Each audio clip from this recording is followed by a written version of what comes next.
Apalagi setan, itu cowok yang ada di sampingmu cewek, setan itu. Pergi pengajian sama cowoknya, beleng. Masa dengar pengajian pegang remas-remas tangannya cewek? Siapa ajar kok? Dengar pengajian kesempatan dalam kesempitan. Kasih halal dulu, nikah baik-baik. Kalau sudah nikah halal 24 jam, biar kau tidak keluar kamarmu 3 hari. Bahkan kalau sudah nikah menurut Quran, istrimu adalah sawah ladangmu. Istrimu adalah sawah ladangmu. Silakan kau datangi dia dari arah mana saja. Itu bahasa Quran. Namanya bapak punya sawah, hak garap ada sama bapak. Mau dicangkul dari depan boleh, cangkul dari belakang boleh, cangkul dari samping boleh, cangkul sambil jungkir balik boleh. Yang penting jangan kau cangkul sawahnya orang cilaka. Namanya sawah, kita punya sawah. Bapak punya, silakan cangkul. Model cangkulnya terserah. Mau pakai cangkul Jawa boleh, mau pakai cangkul Bugis boleh. Makanya halalkan dulu. Sampean cewek, jangan dekat-dekat sama cowok. Sedikit lagi, sedikit lagi, sedikit lagi. Beleng-beleng. Wa qala idzan, Allah kemudian berfirman, bismillahirrahmanirrahim. Innallaha wa malaikatahu yusalluna 'alan nabi. Ya ayyuhalladzina amanu sallu 'alaihi wa sallimu taslima. Sesungguhnya Allah dan para malaikatnya bersalawat kepada Rasulullah Muhammad sallallahu alaihi wasallam. Maka wahai orang-orang yang beriman, bersalawatlah kalian kepada Rasulullah dengan sebaik-baik salawat sallallahu alaihi wasallam. Allahumma salli ala sayyidina Muhammad wa ala alihi wa sahbihi ajma'in. Amma ba'd. Mau dapat rahmat Allah? Mau dapat rahmat Allah? Ya namanya rahmat Allah, biar tukang judi mau juga, biar tidak sholat mau juga. Tapi apakah semua yang ingin dirahmati Allah otomatis mendapat rahmat Allah? Ternyata menurut Quran tidak, bos. Kalau kau mau dirahmati Allah, ada 3 syaratnya menurut Al-Quran. Apa itu? 3 jipa, 3 saja. Lebih banyak syaratnya jadi caleg. Innalladzina amanu walladzina hajaru wajahadu fisabilillahi ulaika yarjuna rahmatallahi wallahu ghafurur rahim. Nah, ini 3 saja syaratnya. Mari kita simak satu demi satu. Yang pertama, innalladzina amanu, harus beriman kepada Allah. Nah, biasanya kalau kita bercerita iman langsung tepuk dada. Wah, saya beriman kepada Allah. Sorry, maaf, ngaku beriman gampang. Yang sulit diakui oleh Allah sebagai orang beriman. Saya ulangi, ngaku beriman kepada Allah gampang. Yang sulit adalah diakui oleh Allah sebagai orang beriman. Saya beriman kepada Allah. Apa betul kau diakui Allah orang beriman? Contoh, ibu bapak kenal Sandiaga Uno? Ibu-ibu kenal Sandiaga Uno? Bu, itu Sandiaga Uno masih sepupu 1 kali sama saya. Bapaknya dengan bapak saya saudara. Begitu dicek ke Pak Sandi, Mas Sandi, sampean sepupu sekali sama Dasat ya? Siapa Dasat? Namanya saja baru ku dengar. Ibu-ibu kenal Yusuf Kalla, wakil presiden? Tahu? Itu nenek dengan nenekku satu nenek. Sama-sama nenek. Begitu dicek, Pak JK katanya sepupu sama Dasat Latif. Siapa Dasat Latif? Cokakna. Baru saja ku dengar namanya. Begitu juga dengan Allah. Ngaku beriman kepada Allah gampang. Yang sulit, betul tidak sampean diakui Allah sebagai orang beriman? Kalau begitu, apa ciri-ciri orang beriman? Apa tanda-tanda orang beriman? Masih ingat pelajaran pendidikan agama waktu kita kecil dulu? Iman adalah meyakini dalam hati, mengucapkan melalui lisan, melakukan dalam kehidupan sehari-hari. Dari definisi ini, iman itu ada 3 unsurnya. Satu, yakin kau dulu dalam hati. Dua, ucapkan melalui lisan. Tiga, lakukan dalam kehidupan sehari-hari. Tidak bisa tidak. Harus tiga unsur ini dilakukan. Sayang, seribu sayang. Masih banyak di antara kita imannya hanya 2/3. Hanya percaya, hanya diucapkan, tidak dilakukan. Contoh, bagaimana hukumnya pakai jilbab? Wajib. Artinya apa? Dosa kalau tidak dipakai. Kenapa tidak pakai jilbab? Kita kan masih gadis, Ustaz. Nanti kita tidak laku kalau kita pakai jilbab. Nah, bagaimana hukumnya menyogok? Haram. Apa artinya? Dosa. Kenapa jadi pegawai nyogok? Tidak diterima orang kalau tidak nyogok, Ustaz. Berarti imannya baru 2/3. Coba. Banyak di antara kita seperti itu. Imannya hanya diucapkan, belum dilakukan. Bagaimana hukumnya sholat? Wajib. Artinya dosa kalau tidak. Kenapa kau tidak sholat? Nantilah Ustaz ketika tua. Orang seperti itu, maka imannya baru 2/3. Lebih jauh lagi, bagaimana karakter orang beriman? Pembawaannya, sifat-sifat orang beriman. Mari kita lihat Al-Quran. Dengar Al-Quran. Tanda orang beriman itu menurut Quran. Innamal mu'minuna alladzina isa sukirallah wajilat qulubuhum wa iza tuliyat alaihim ayatuh sadathum imanan wa ala rabbihim yatawakkalun. Tanda orang beriman itu, kalau dia mengaku beriman, tanda-tandanya kata Allah, satu, apabila disebut nama Allah bergetar hatinya. Nang kalinge senapung Allah Ta'ala tatendrengi nyawana. Bergetar hatinya. Bagaimana yang disebut contoh bergetar hatinya? Contoh, pernah jatuh cinta? Pernah? Pernah? Oh, saya sering, Pak.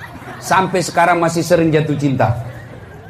Itu katanya waktu saya masih muda, kalau ada orang saya suka, jangankan saya lihat mukanya, saya dengar saja namanya disebut sudah bergeletar hati saya. Nah, bilang temanku, dum-dum gled. Apa itu dum-dum gled? Dumba-dumba gleter. Jangankan kulihat mukanya, dengar saja namanya. Bahaya, Masya Allah. Apakah namanya Allah mampu menggetarkan hati kita? Ternyata sangat sulit bangsa Indonesia sekarang ini bergetar hatinya. Kenapa? Dengar nama Allah banyak yang merasa terganggu. Dengar nama Allah banyak yang merasa tidak tenang. Mana buktinya? Azan. Dengar nama Allah, Allahu Akbar, Allahu Akbar. Jangan kencang-kencang, keras, tidak boleh keras-keras, kecil saja. Namanya panggilan harus keras. Mana bisa memanggil tidak keras? Bukan panggilan itu, bos. Bici. Si bici. Si bici namanya itu, bos. Namanya panggilan. Woi, dasat. Manggil namanya itu. Azan itu panggilan sholat. Jadi harus keras. Kalau dikecilin, bukan panggilan sholat namanya itu. Ada yang bilang lagi orang pintar. Dia bilang, kan semua orang sudah tahu waktu sholat. Sudah ada di handphone. Betul, kalau begitu alasannya, mestinya bandara tidak usah ada panggilan. Di bandara itu sudah jelas jam berapa berangkatnya. Sudah jelas pintu berapa, sudah jelas pesawatnya. Tapi begitu tiba waktunya, para penumpang nomor penerbangan ini, dengan nomor kode ini dipersilakan maju masuk ke pesawat melalui pintu 3. Diulang sampai 3 kali. Azan kita 1 kali, bos. Ini diulang 3 kali. Masih belum cukup, disebut nama 3 kali, Pak. Atas nama Dasat Latif dipersilakan masuk ke ruang pesawat melalui pintu 3. 1. 2 kali dipanggil lagi. Atas nama Dasat Latif dipersilakan naik ke pesawat melalui pintu 3. 2 kali. Sampai 3 kali belum datang. Wabillahi taufiq wa hidayah. Tutup pesawat. 3 kali orang dipanggil, Pak. Kita azan 1 kali merasa terganggu. Bagaimana ceritanya ini orang merasa beriman? Nanti ketika di akhirat dia mengaku, saya beriman kepadamu ya Allah. Allah berfirman, kenapa paling kau merasa terganggu kalau azan? Seandainya azan itu sebut nama dasar, kan tidak. Nama-nama Allah. Allahu Akbar, Allahu Akbar. Ada yang bilang, mengganggu itu azan, jelek suaranya. Solusinya bukan dikecilkan. Solusinya apa? Solusinya ganti tukang azan yang baik suaranya. Karena ada juga tukang azan bikin jengkel suaranya. Iya. Dah bila anak muda, iya sih. Makanya itu masjid Pak bikin lomba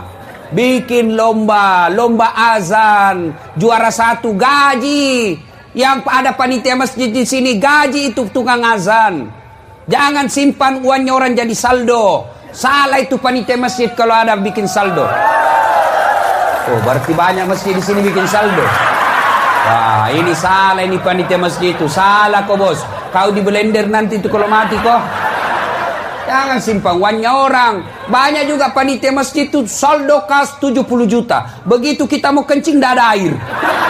Masih baik kalau kencing, Pak. Kalau air besar, saya pernah singgah. Percaya diri saya. Langsung saja dulu. Selesai itu, tidak ada air. Kalau kencing Pak masih aman, bisa saja digalate saja. Tapi ini, ada kuning-kuning. Ini kesalahan panitia masjid. Jangan simpan suannya orang. Gaji, bikin sayembara Muharram, bikin sayembara azan, lomba azan parade Muharram dalam rangka semarak Muharram. Oh, luar biasa. Ini luar biasa. Pak Bupati, Pak Wakil Bupati, anggota DPR, terima kasih Pak. Berapa kabupaten yang ada di Provinsi Sulawesi Selatan ini Pak? Belasan, 24 kalau saya tidak salah. 24 kabupaten kota yang ada di Sulawesi Selatan Pak. Hanya Timur yang rame perayaan ulang tahun. Bayangkan Pak. Senangnya lagi kita Pak, Bupati Wakil Bupatinya hadir dengan senyum-senyum, akrab.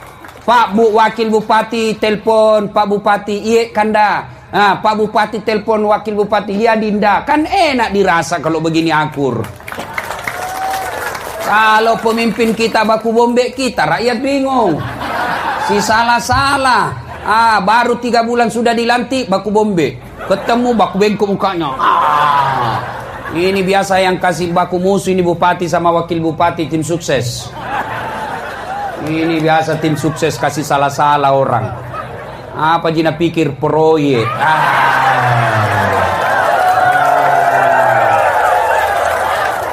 Jangan marah Pak, siapa suruh panggil saya? Ada pemborong di sini? Ada? Hati-hati pemborong Pak. Banyak pertanyaanmu nanti kalau mati kok. Kenapa itu jembatan belum diresmikan sudah rusak? Nah bilang sudah memang keluar 20%. Kenapa keluar 20%? Sponsor waktu pilkada. Kenapa sponsor di pilkada? Masyarakat tidak mau pil kalau tidak ada uang. Bapak juga cilaka. Jadi jangan salahkan, sama-sama Bapak salah. Coba kalau politik tidak ada money politik, rakyat tidak mau terima sogok, pemerintah yang mau dipilih tidak mau memberi sogok, aman negara kita ini Pak.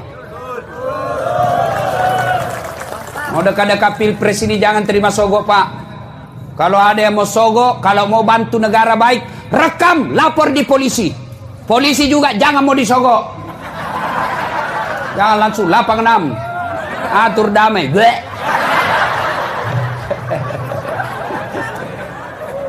Itu polisi India, bukan polisi Republik Indonesia.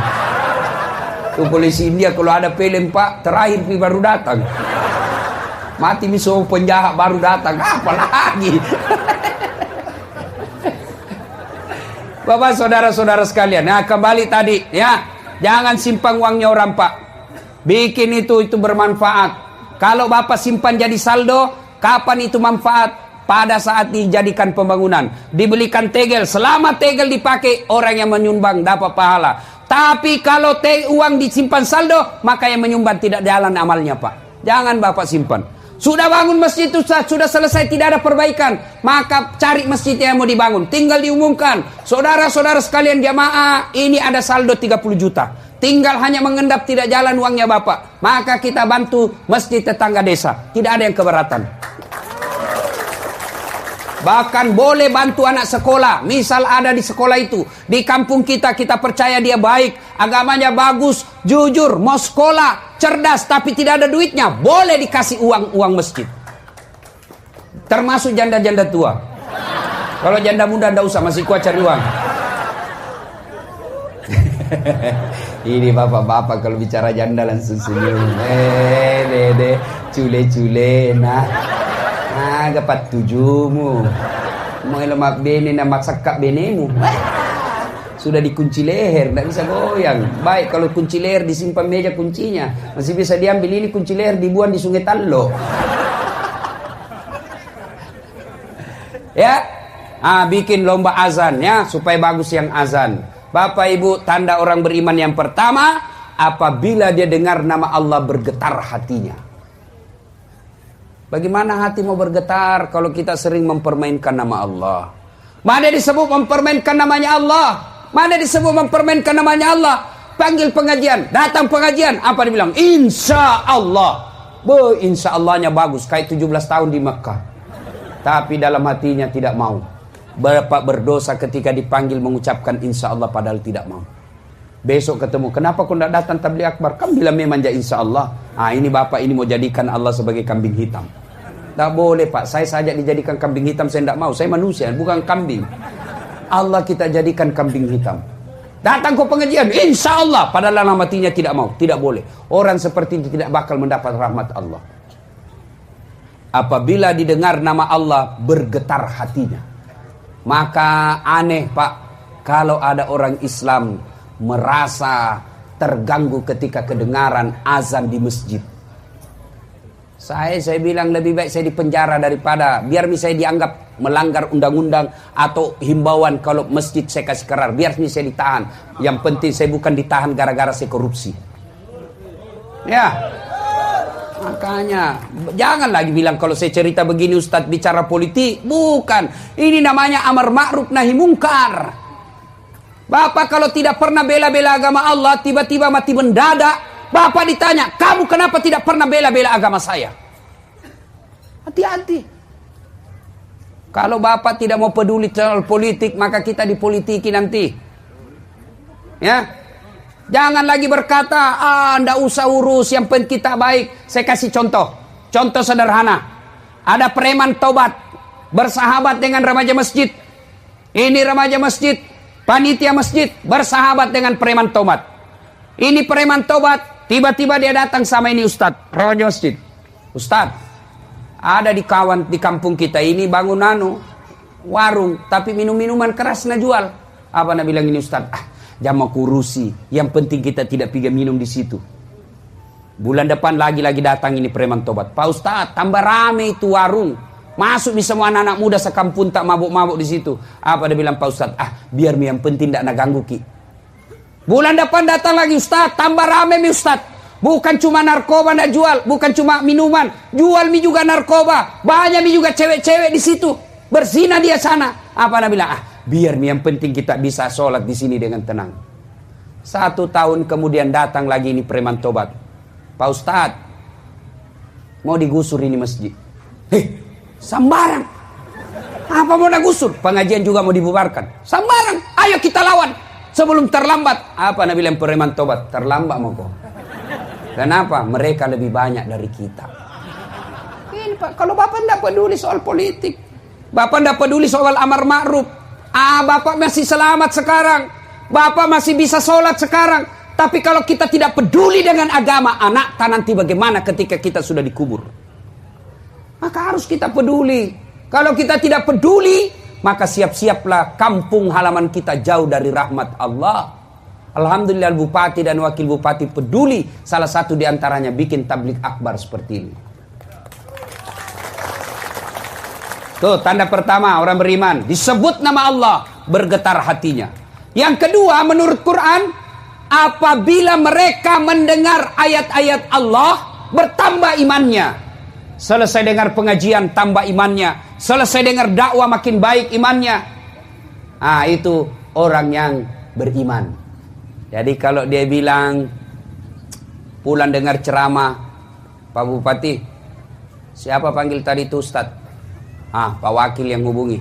Kasih tahu itu Pak Wakil, jangan lagi panggil itu Ustaz ceramah. Kenapa bilang begitu?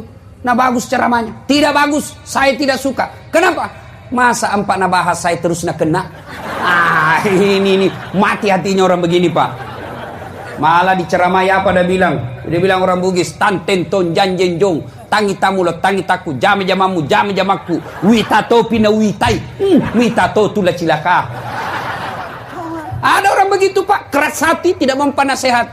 Tapi kalau selesai dengar dakwah dia bilang, wah betul itu tadi Ustadz ngomong, saya dia kena semua itu. Semua ceramahnya Ustadz, saya ditempelin rasanya itu. Insya Allah malam ini saya mendapat hidayah, besok saya akan berubah dengan sebaik-baiknya. Itu orang beriman itu.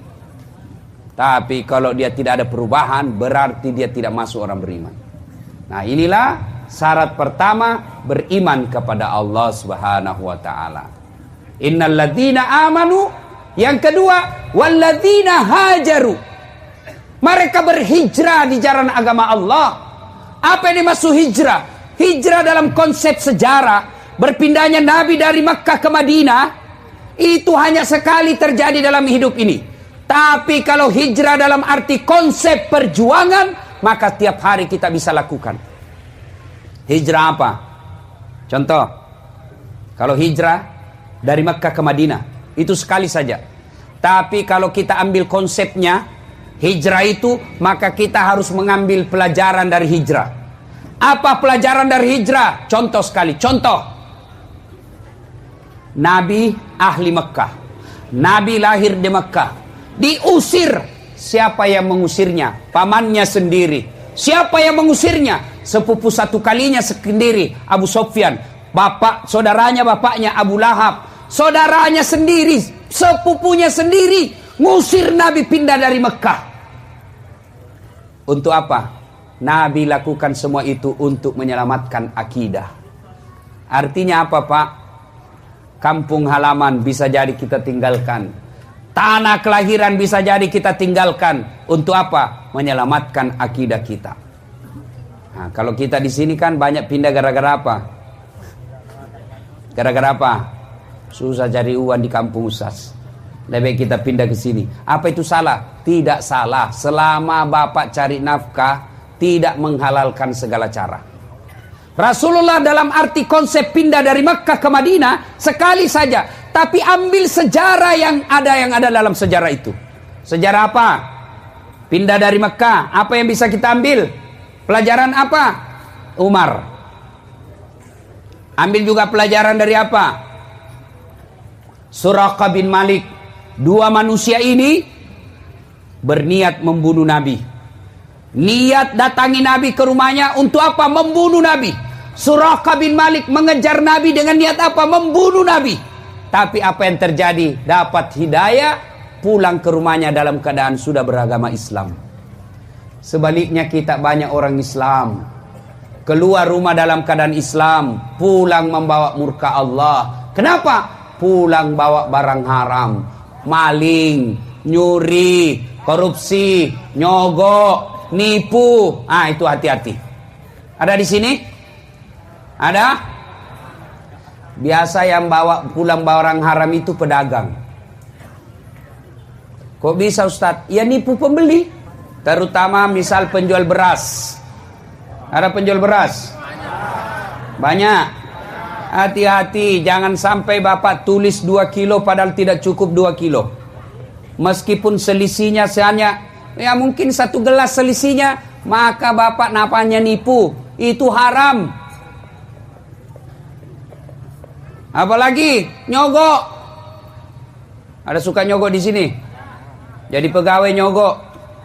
Dia bilang temanku, susah Ustaz. Tidak bisa orang jadi pegawai kalau tidak nyogok. Siapa bilang saya jadi pegawai tidak nyogok? Adik saya lulus juga di pegawai tidak ada nyogok. Fotokopi aja kita bayar. Ini sekarang dia bilang susah. Biar kita S2, S3. Tapi kalau tidak D3, tidak lulus. Sudah, bagaimana ceritanya? Nah tinggi itu S2 daripada D3. Dia bilang D3 itu Ustaz, duit dan dekeng. Bapak jadi bahwa jadi pegawai nyogok selama bapak terima gaji haram, bahkan termasuk pensiunnya haram. Tuh kalau kita nyogok jadi pegawai, saya heran juga, terlalu menggebu-gebu jadi pegawai negeri. Apa hebatnya itu jadi pegawai negeri? Apa hebatnya jadi pegawai negeri? Tolong tunjukkan saya pegawai negeri tidak ada utangnya di koperasi. Tolong, ada semua itu SK pegawainya di bank, ada semua di koperasi. Apa pegawai negeri? Ada semua itu utangnya. Apa pegawai negeri? Tanggal 1 sampai tanggal 10 makannya apa? Sari laut. Tanggal 11 sampai tanggal 20 turun mie sedikit, sari mie. 21 sampai 30 saridon. Oh, sakit kepala. Gaji habis, cicilan belum lunas. Apa itu? Gali lubang, tutup lubang. Kalau ada pegawai negeri di sini mobilnya harga 500 juta, pasti korupsi. Kecuali ada kebun sawitnya. Beda. Bapak saudara-saudara sekalian. Nah, kita ambil hikmah dari itu. Hijrah itu pindah. Pindah dari yang dilarang menuju yang diperintah Allah. Bahasa sederhananya, hijrah itu taubat. Ada enggak orang di sini tidak punya dosa? Ada di sini tidak punya dosa? Semua kita punya dosa. Ini satu kisah. Kisah ya. Ada anak muda preman. Banyak sekali orang dia bunuh. Begitu dia dengar taubat, anjuran untuk bertobat, dia datang ke rahib. Pendeta lah kalau zaman dulu, belum masuk Islam waktu itu. Dia datang ke Pak Rahib, pendeta. Pak Pendeta, kira-kira diampuni dosaku? Nah bilang ini pendeta, rahib. Apa dosamu? Nah bilang saya ini pembunuh, 99 orang kubunuh. Banyaknya itu. Kau tidak bakal diampuni, kamu orang busuk. Marah ini anak muda karena jengkel, dia tikam juga itu orang. Tapi dia tidak putus asa. Dia datang lagi ke pendeta yang lain. Pak Pendeta, diampuni dosaku. Dia bilang ada pada dosamu. Dia bilang tadinya 99 orang kubunuh, tapi ada lagi di sana kasih jengkel kak. Cukup 100. Kira-kira diampuni tidak dosa saya? Apa kata rahib pendeta ini? Anak muda, dosamu besar, tapi ampunan Allah jauh lebih besar. Kalau kau betul-betul bertobat, kau datang ke desa seberang, berkumpul kau dengan orang-orang soleh di sana. Ini anak muda senang betul mendapat berita gembira. Maka dia jalan terus, jalan, tidak peduli makan, tidak peduli minum, akhirnya mati di jalan. Mati. Wah, bertengkar malaikat penjaga surga dan penjaga neraka. Dia bilang penjaga neraka, ini bagianku. Dia bilang penjaga surga, tidak, ini bagian saya, dia sudah bertobat. Bertengkar, akhirnya apa? Turun perintah Allah melalui malaikat Jibril. Kau pergi ukur. Ukur dia. Kalau perjalanannya dari tobatnya menuju ke desa, tempatnya mau bertobat, lebih dari 50%, lebih dari setengah, dia masuk surga.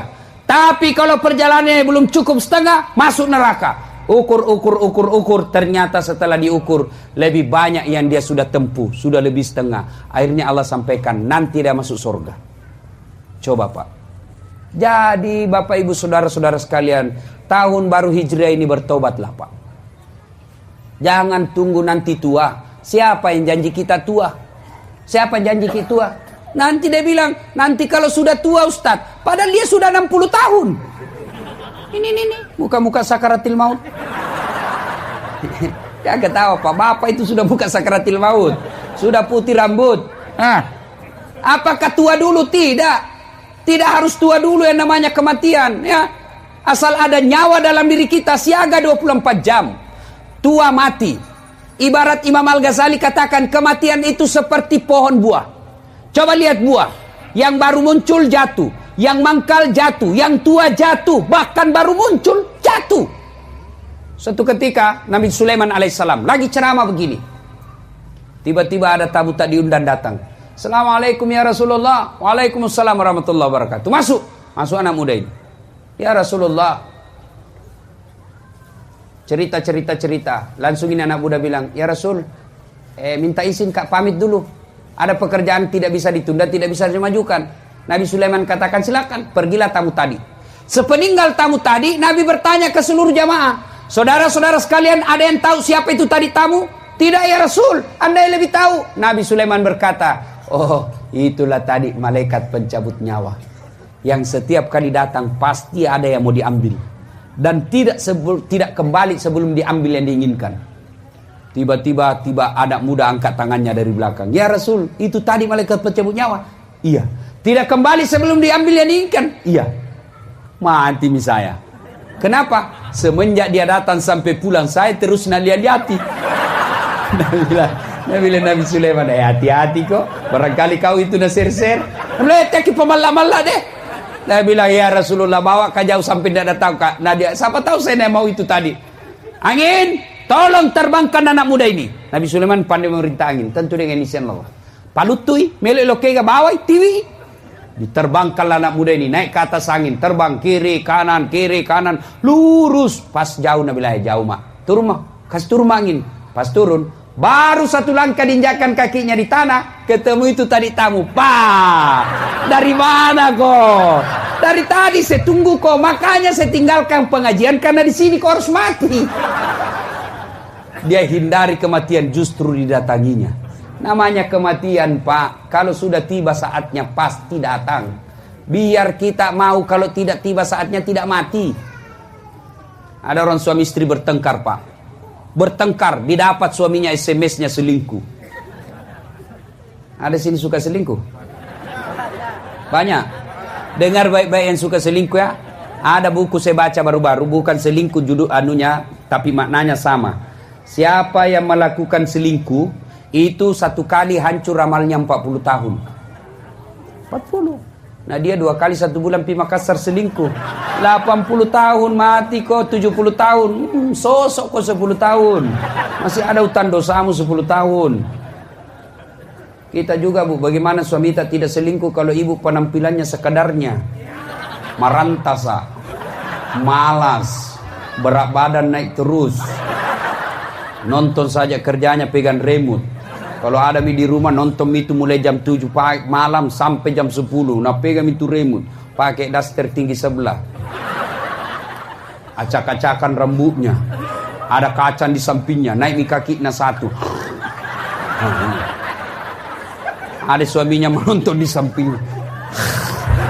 Begitu mengantuk menguap nangka keteknya.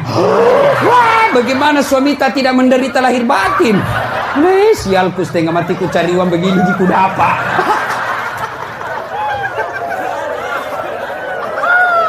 Hancur. Setengah mati kita pergi ke kebun sawit, bertani dapat istri, malas, gendut, suka marah-marah. Ada begitu di sini? Ada. Tahu cantik-cantik semua sekarang, alhamdulillah. Tapi Nabila iya cantik sekarang Ustaz. Kalau di rumah kelihatan tali BH. Nabila suaminya kasih baik-baik saya, itu tali BH-mu kelihatan semua. Apa Nabila? Jangan lihat BH-nya, yang penting rasanya Bu. Nah.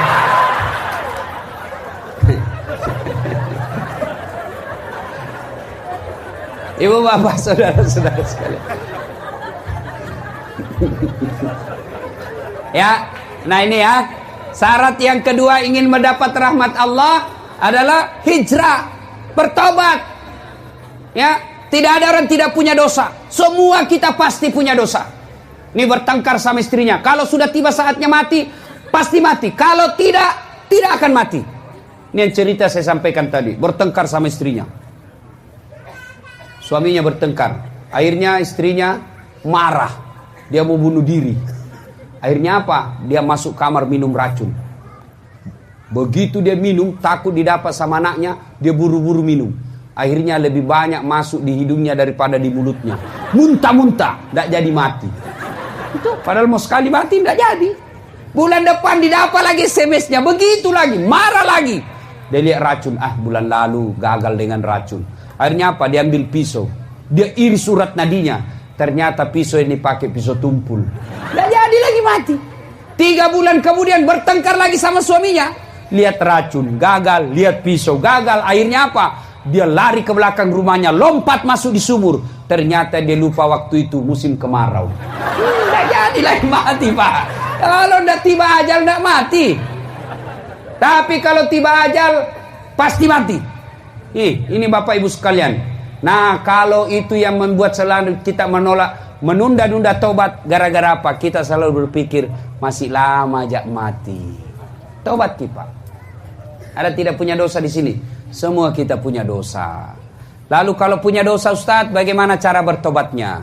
Menurut ajaran agama kita ada 2 cara bertobat. Pertama, memperbanyak tobat bil lisan, memperbanyak istighfar. Astaghfirullahaladzim wa atubu ilaihi. Mau dengan sahdu, dengan lagu-lagu. Astaghfirullah Rabbal baroya, astaghfirullah minal hataya. Misal tuh suami tak marah-marah ibu, marah-marah jangki marah. Kalau suami marah ibu diam. Atau paling enak ibu istighfar. Marah suami tak. Astaghfirullah Rabbal baroya, astagfirullah. Berhenti tuh suami ibu. Kalau dia marah ibu juga marah. Kurang ngajar kau lah battala. Nabi bilang juga istrinya, kau juga gendut hitam. Kau tahu dia gendut, kenapa kau mau kawin sama saya? Berarti kau lebih bodoh dari saya. Masya Allah, tidak terjadi. Malah bertengkar. Tapi coba kalau istighfar. Astagfirullah. Sambil pura-pura menangis, aman. Banyak-banyak istighfar. Istighfar. Banyak-banyak istighfar. Adik-adik ini yang masih muda-muda belia ini selihat. Kalau kau lihat aurat, istighfar kau. Kau lihat cewek cantik, kau nafsu. Astagfirullah. Astagfirullah. Tutup matamu, palingkan. Jangan kau tutup, istighfar baru kau melotot. Astagfirullah. Astagfirullah. Patotoai kau namanya itu. Kau juga cewek, jaga akhlak.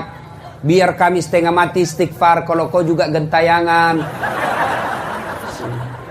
Mari kita kerjasama. Kami laki-laki jaga mata. Tolong anda akhlakmu kamu jaga. Itu cewek dulu Pak, Masya Allah susahnya dilihat auratnya. Zaman saya SD dulu tuh perempuan sangat terpelihara. Bayangkan kalau jatuh pulpennya, mau nak ambil. Itu kan dulu ndak ada namanya jilbab. Tapi itu perempuan sopannya. Kalau dia mau tunduk, itu dia pegang itu anunya, kancing bajunya begini. Baru tunduk, baru nak pegangnya juga di belakang sini.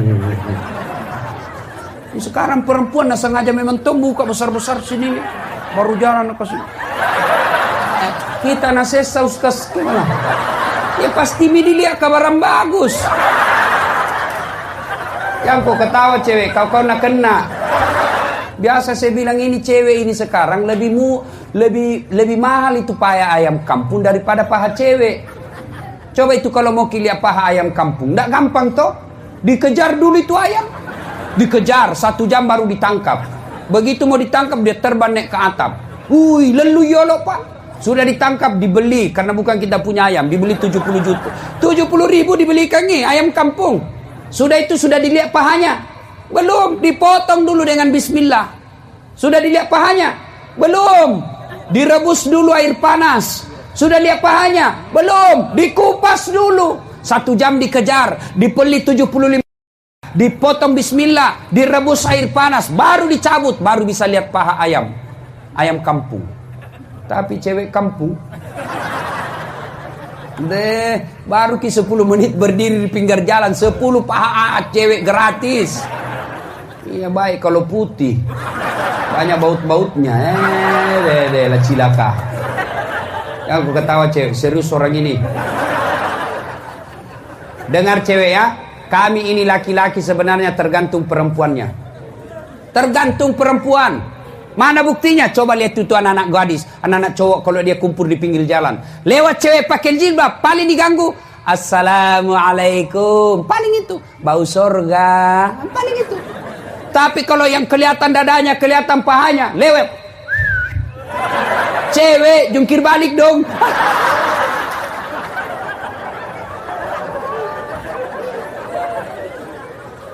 Ada cewek di sini kelihatan auratnya. Maka ketika Anda tobat, hapus itu foto-foto di Facebook dan medsosmu yang ada kelihatan aurat. Selama masih kelihatan aurat, selama itu tobatmu tidak akan diterima.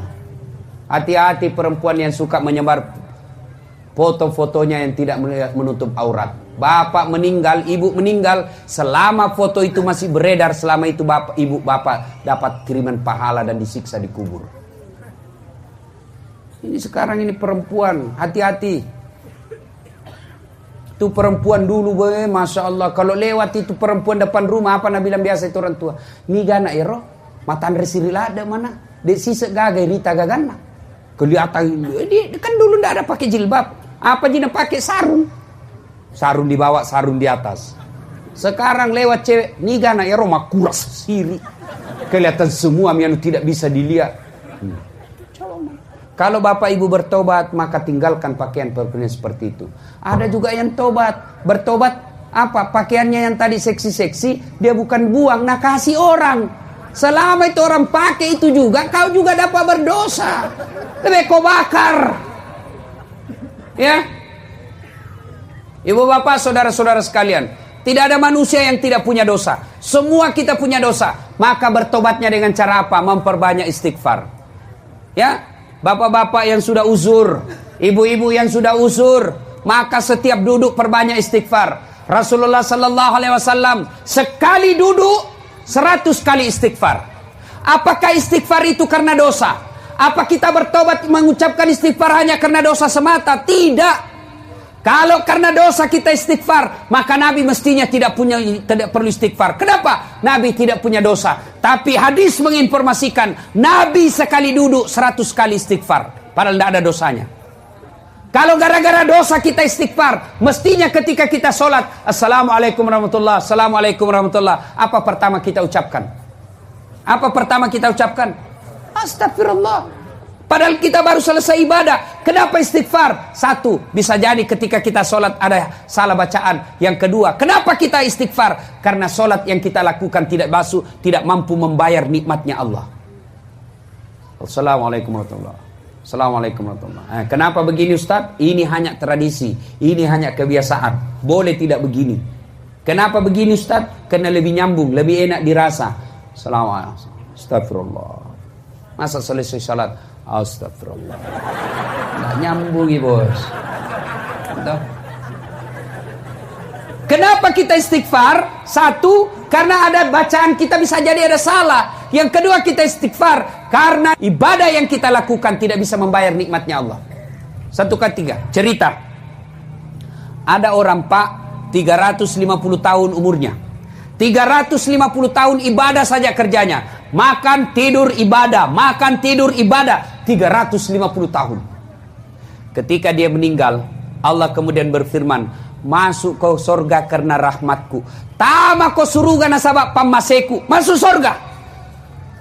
Dia dengar, masuk surga karena rahmat. Wah, dia protes. Ya Allah, saya tidak mau masuk surga karena rahmatmu. Saya mau masuk surga karena memang ibadahku 350 tahun. Saya layak masuk surga karena amalku 350 tahun.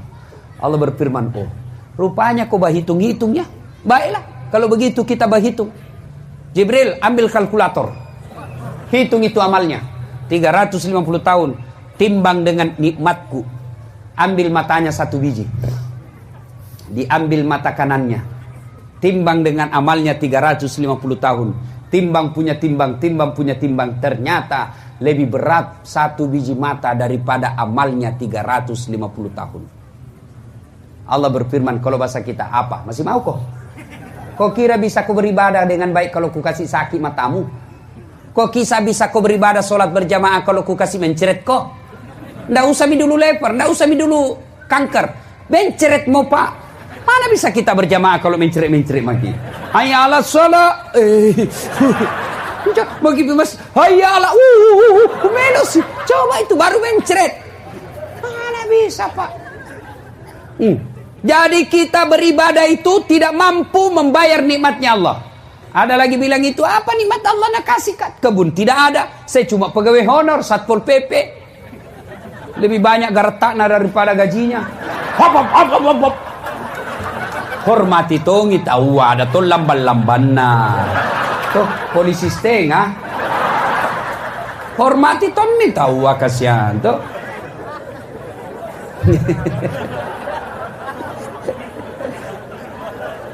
Ibu bapak saudara-saudara sekalian. Ya, kembali ya. Nah, syarat yang kedua ini mendapat rahmat Allah adalah bertobat. Ya, banyak-banyaklah bertobat. Satu, bertobat dengan apa? Istighfar. Astagfirullahaladzim wa atubu ilaihi. Nah, lanjut kisah tadi. 350 tahun beribadah, akhirnya bukan karena ibadah kita masuk surga, tapi karena pemberian Allah dengan nikmat Allah, rahmat Allah. Ada yang bilang, saya ini orang miskin Ustadz. Apa nikmat Allah? Kenapa kita miskin? Karena yang kita pikir uang, yang kita pikir kebun, yang kita pikir jabatan, yang kita pikir rumah mobil. Padahal semua harta kita miliki tidak ada gunanya kalau kita sakit. Mas, mau tak? Sampean tak kasih handphone iPhone X, harganya 19 juta. Saya kasih pulsa sekalian sampean dengan 6 juta. Jadi harganya 25 juta. Saya kasih sampean. Mau? Mau? Mau? Tapi begitu saya kasih langsung tuli. Mana yang mau tadi? Mana? Mau kok apa handphone kalau tuli mah kok? Halo? Halo? Halo? Rusak. Bukan handphone rusak, telingamu galacca. Berarti bukan handphone yang mahal, bos. Apa yang mahal? Telinga. Allah kasih gratis, tidak perlu kau bayar. Bagusnya lagi bisa bedakan ini. Mana bunyi kentut, mana bunyi HP. Hebatnya lagi di telinga tak, tempatnya bagus. Bagaimana seandainya satu di bawah ketek, satu di bawah pantang. Halo? Halo? Coba. Halo? Bu? Nah ini kamera mahalnya. Mahal semua ini kamera ini. Kalau dikumpulin tidak kurang dari 100 juta. Tapi bukan kamera ini yang mahal, Pak. Apa yang mahal? Mata. Mau di apa ini kalau tidak ada mima tata? Apa ya? Si mau kok? Ini kamera susah dipakai. Biar bapak punya begini, tidak punya ilmu, tidak bisa dipakai. Ustaz, foto ke setengah badan. Siap, 1, 2, 3. Ternyata jadi setengah badan betul. Pusat ke bawah. Yang mahal bukan kamera, tapi apa? Mata. Allah kasih gratis. Hebatnya lagi di mata, begitu dipakai tidak perlu putar. Ini kan diputar-putar dulu. Ini mata begitu buka, langsung fokus. Tidak perlu diputar. Diputar. Lebih ditembak dulu polisi dan perampok. Siapa ini nih? Hebatnya lagi di mata, dia bisa bedakan mana istri, mana tetangga. Coba kalau tidak bisa dibedakan, tak tukar-tukar istri. Kenapa ini lelai malam Jumat? Ternyata tetangga punya istri.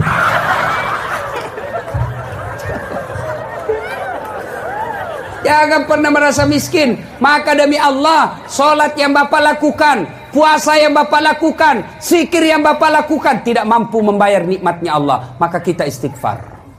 Astagfirullahaladzim wa atubu ilaihi. La ilaha illa anta subhanaka inni kuntu minadz dzalimin. Ya? Yang kedua, kalau mau bertobat dengan cara apa? Memperbanyak sholat sunat taubat. Bagaimana caranya sholat sunat taubat, Ustadz? Sama sholat biasa, sama sholat duha, cuma beda niat. Kalau duha, niatnya duha. Kalau taubat, niatnya sholat taubat. Sholli sunnatal taubat, raka'ataini lillahi ta'ala, Allahu Akbar. Itu bahasa Arabnya. Kalau bahasa Indonesia, saya niat sholat sunat taubat 2 rakaat, sunnah hukumnya bagi saya lillahi ta'ala, Allahu Akbar. Kalau bahasa Bugis, waktu kemas sampai sunat taubat 2 rakaat, sunnah hukumnya bagi lillahi ta'ala, Allahu Akbar. Bahasa Jawa, sampean silahkan sendiri. Mama lagi. Bahkan boleh tidak diucapkan, boleh. Niat itu bahasa hati, tanpa diucapkan, boleh. Paling gampang begini saja. Berdiri, Tuhan, sembahyang sunat taubat karena Allah. Sudah nih. 2 rakaat berikut ulang lagi, Tuhan, masih seperti yang tadi. Allah.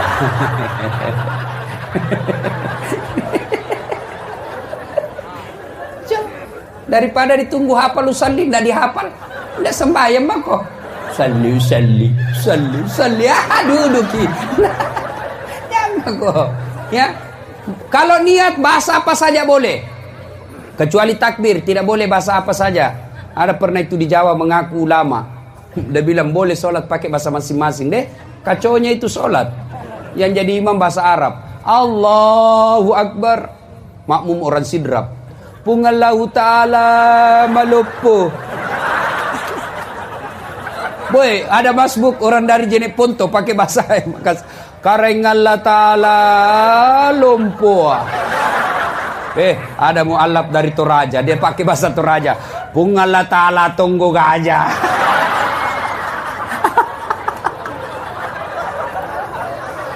Terakhir teman kita anak Jakarta, anak gaul dari Betawi. Dia takbir pakai bahasa Betawi. Allah, gede banget gitu loh. Kalau niat boleh, silakan.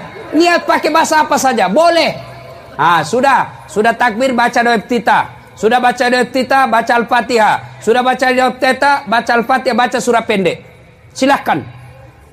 Bahkan tidak baca surah pendek pun boleh. Ruku, sujud, naik, selesai. 2 rakaat. Kapan tobatnya Ustaz? Sujud terakhir. Tobatlah, sampaikan apa penyesalan Bapak. Sampaikan apa penyesalan, sampaikan curhat, sampaikan dosa. Kan saya Allah. Saya hilap waktu saya SMA ya Allah. Saya pernah menipu teman saya Allah. Maafkan saya Allah. Silakan sampaikan. Ya Allah, saya hilap tadi di kantor ya Allah. Saya pegang tangannya sekretarisku. Anehnya dia pun memegangku ya Allah. Akhirnya kami baku pegang-pegang.